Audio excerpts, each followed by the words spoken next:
Առաջին դասայինից էլ հենց մայրիկս բերել է գրադարան ու գրադարանի հետ եմ այսպես ասած մեծացել։ Անցած տարի էլ ճանաչվել եմ գրադարանի լավագույն ընթերցող, ինչը անսպասելի էր իմ համար։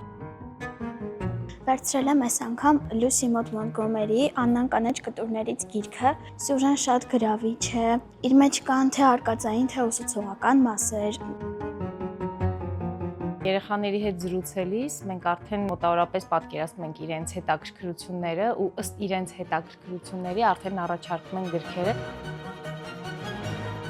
Եթե դուք գաք մեզ մոտ մի 2 ժամ նստեք, կտեսնեք արդեն, որ մենք անընդհատ աշխատանքի մեջ ենք, սպասարկումը շատ խիտ է, ամռանը արձակուրդներին հատկապես։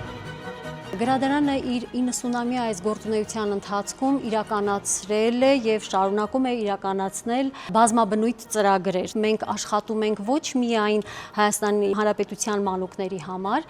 այլ նաև համագործակցում ենք IFLA-ի, IB-ի, YAMAL-ի հետ, համագործակցում ենք Հայաստանում աշխատող տարբեր դեսպանատների հետ, մասնակցում ենք միջազգային գիտաժողովների, հրավիրում ենք մասնագետների դասընթացներ անցկացնելու գրադարանավարների համար։ Պետք է այսօր քայլենք աշխարհի նորույթներին համաքայլ։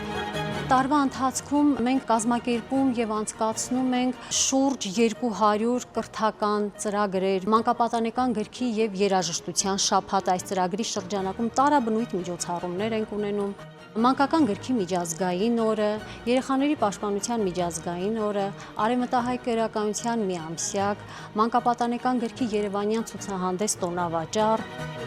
Ես ուզում եմ խոսել մեր հեղինակային հեքիաթի դեսպաններ ծրագրի մասին, որը 2023 թվականին մրցանակի արժանացավ։ Ունենում ենք առողջ երկխոսություն երեխայի հետ և գրադարանը դարձնում ենք հարթակ նոր գաղափարների մշակման համար։